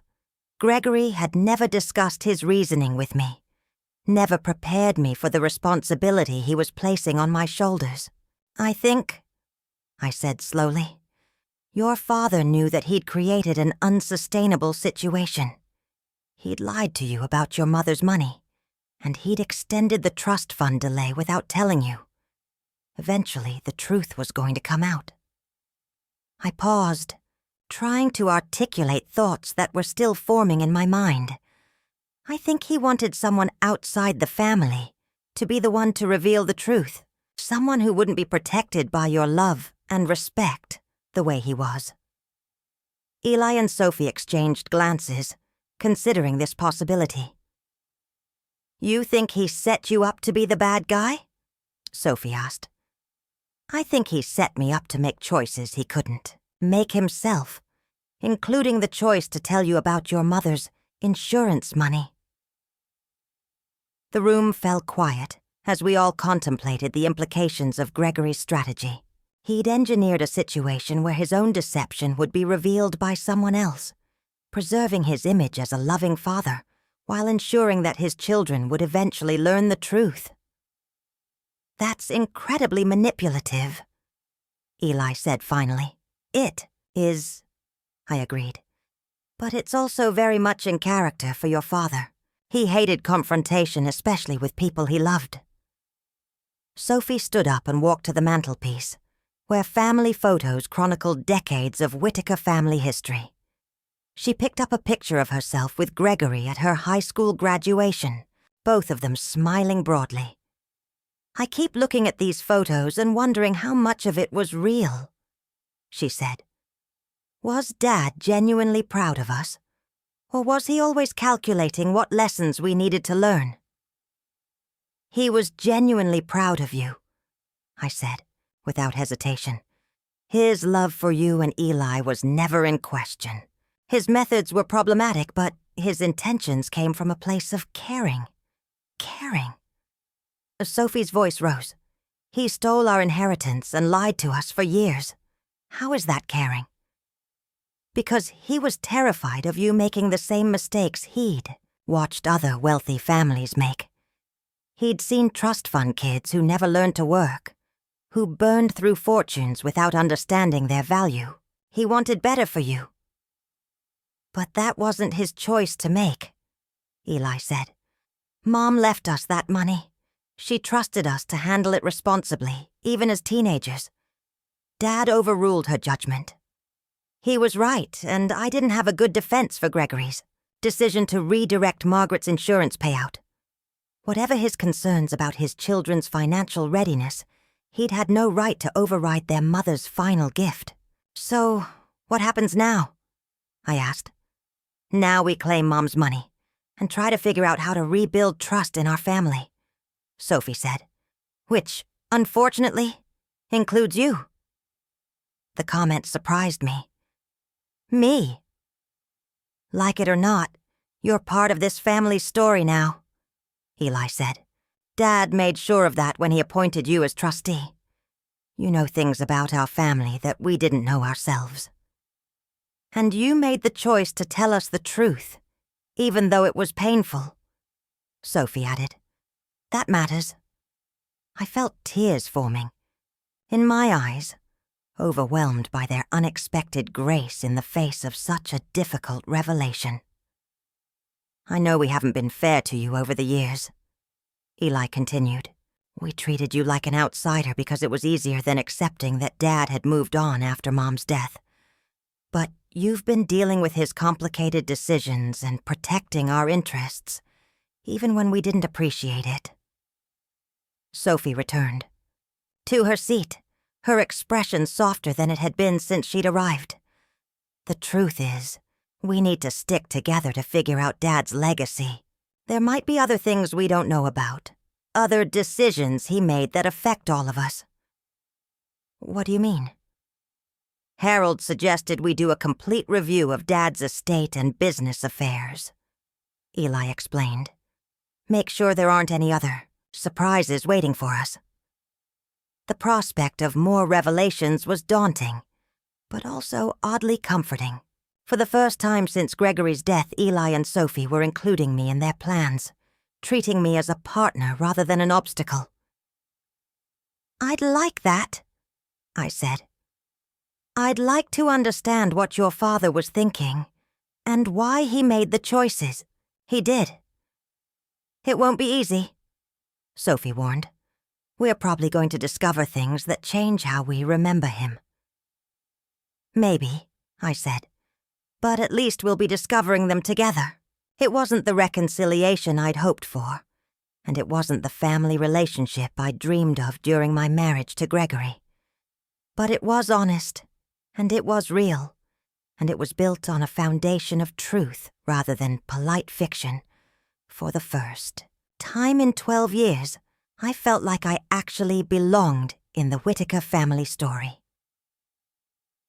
6 months later, I was sitting in my newly renovated kitchen, watching spring rain streak the windows I'd finally been allowed to replace.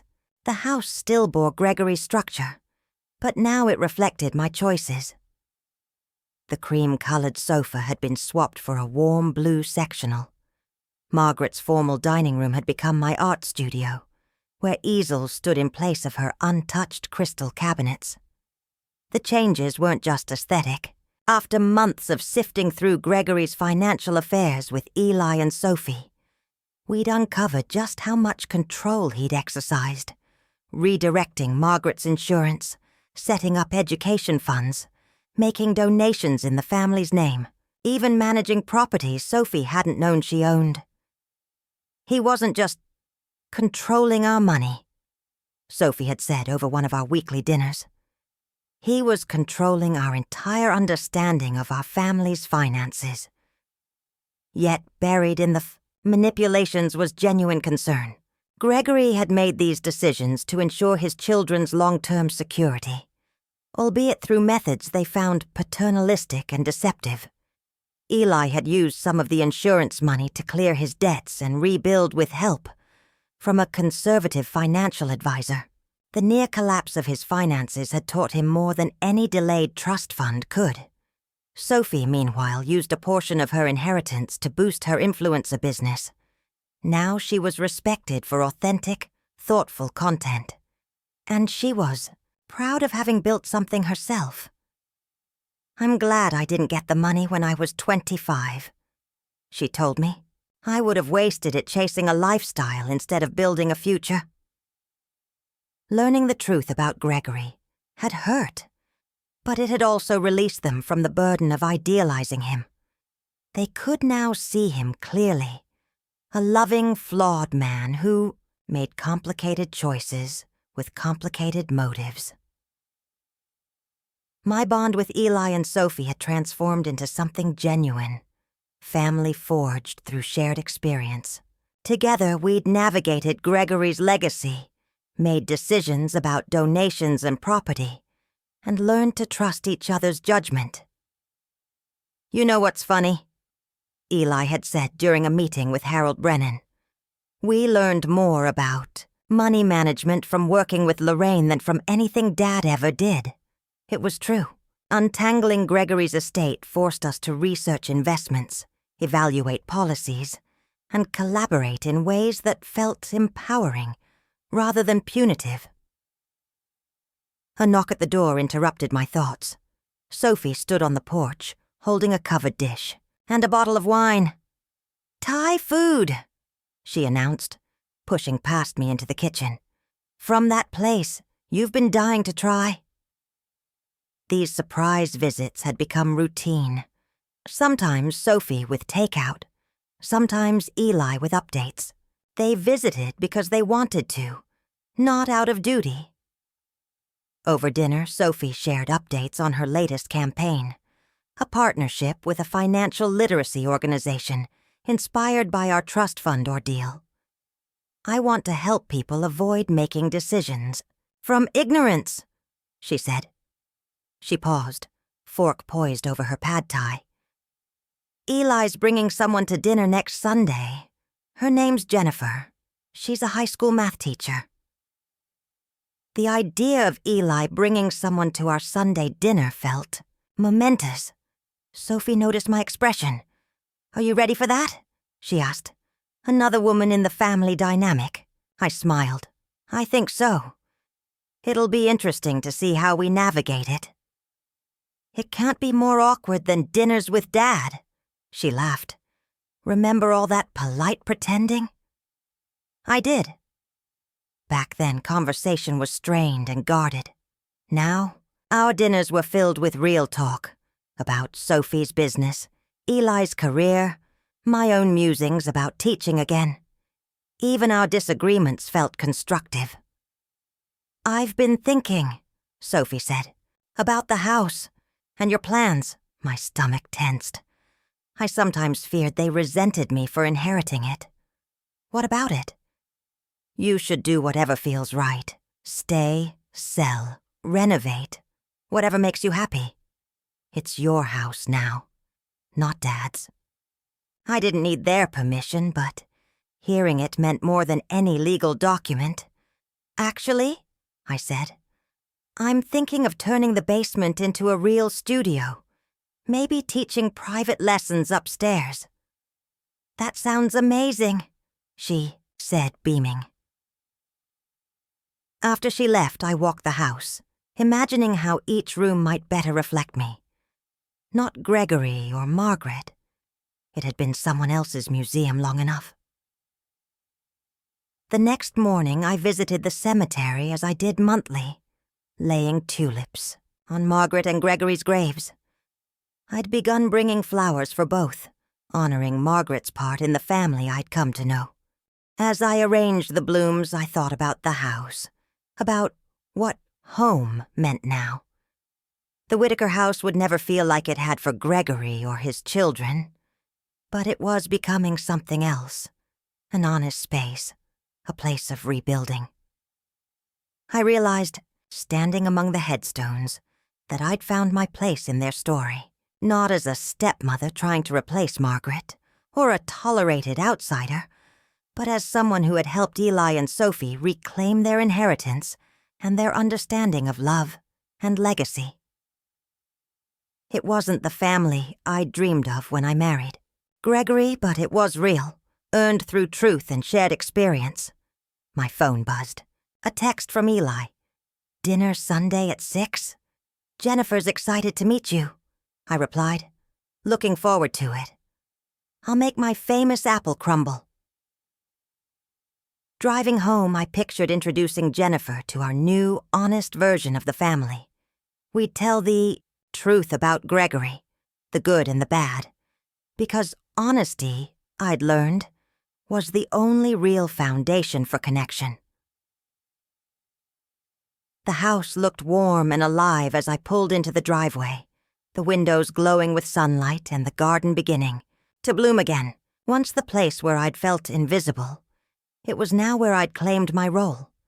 Inside, I retrieved the envelope containing Gregory's note about Margaret's insurance. I'd kept it as a symbol of the turning point. When I'd chosen truth over comfort, it had been the right decision. Difficult, but right. That truth had cost me the ease of superficial relationships, but had earned something richer: respect, understanding, family.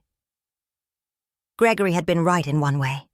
I was the right person to manage his children's inheritance, not because I was perfect, but because I stood outside the illusions and could tell the truths no one else could.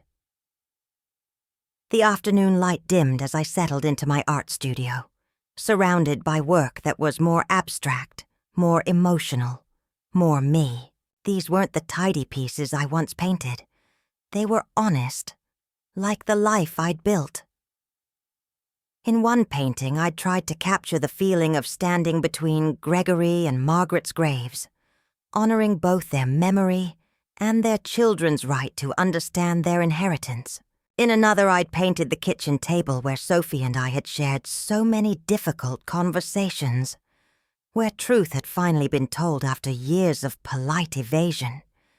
These paintings would never hang in galleries or win awards, but they mattered to me because they represented my own story, my own journey, from invisible stepmother to integral family member.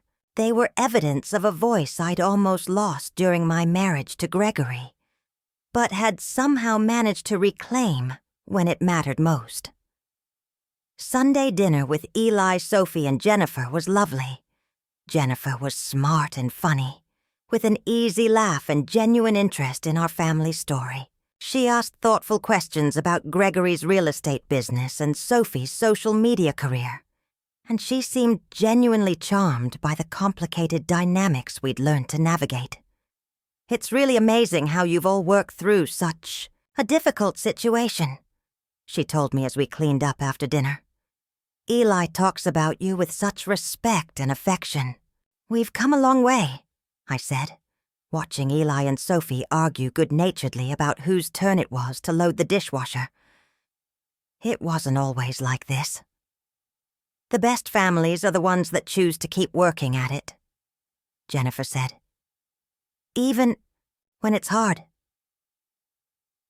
Later, after everyone had gone home, I sat in the living room where we'd shared our first awkward conversation about the trust fund, where secrets had been revealed and relationships had been rebuilt. The room looked the same as it had during Gregory's lifetime, but everything about our family dynamic had been transformed. I'd started my marriage to Gregory, hoping to become the kind of stepmother who would be seamlessly integrated into his children's lives, who would be loved and appreciated for the care I provided. That had never happened, and for years I'd considered it a failure of my own making. But I'd become something different and perhaps more valuable. The family member willing to tell difficult truths, to make hard decisions, to prioritize the honesty over harmony. It wasn't the role I'd auditioned for, but it was the role the family had needed. Margaret's jewelry box still sat on the dresser upstairs, still played the wedding song from her marriage to Gregory. But now it also held the key to the safety deposit box, where I kept important family documents, including the trust fund papers and Gregory's handwritten notes. Past and present, tradition and transformation, all contained in the same small space. The money that had caused so much complexity and pain had ultimately brought us together, not because of its dollar value, but because of the conversations it had forced us to have, the truths it had compelled us to tell, the relationships it had challenged us to rebuild on more honest foundations. In the end, Gregory's trust fund strategy had worked, just not in the way he'd intended. Instead of teaching his children patience and financial responsibility through legal mechanisms and delayed distribution, it had taught all of us about the importance of truth-telling and genuine communication. We'd learned that love without honesty is incomplete, that family relationships require more than shared DNA or legal connections, that real trust has to be earned through consistency and transparency rather than demanded through authority or tradition. As I turned off the lights and headed upstairs to bed, I felt grateful for the complicated journey that had brought us to this point. It hadn't been the family story I'd expected to be part of, but it had been worth the pain and uncertainty to finally find my place in it. The woman who'd been invisible for 12 years had finally learned to be seen, to matter, to shape the narrative rather than simply endure it. The stepchildren who'd ignored me for years had become the family I'd always hoped for. Not despite our difficulties, but because of how we'd chosen to work through them together. Tomorrow I would start planning the renovations to turn the basement into a proper art studio. Next week, Eli and Sophie and I would meet with the financial advisor to review the quarterly reports on our family investments. Next month, we'd gather for Sophie's birthday dinner, a celebration that would include Jennifer and possibly other new family members we hadn't met yet. The future felt open and full of possibility in a way it hadn't since before Gregory's diagnosis, not because the pain of loss had disappeared, but because we'd learned to build something meaningful from the complicated legacy he'd left behind. I'd never be Margaret, would never be the mother Eli and Sophie had lost or the wife Gregory had loved first. But I was Lorraine, the woman who'd chosen truth over convenience, honesty over harmony, real relationship over polite fiction. And that, finally, was enough. Up next, we have 2 more incredible stories that are waiting for you. Just click the image you want to watch, and it will take you there. If you enjoyed this video, make sure to subscribe. It would mean a lot.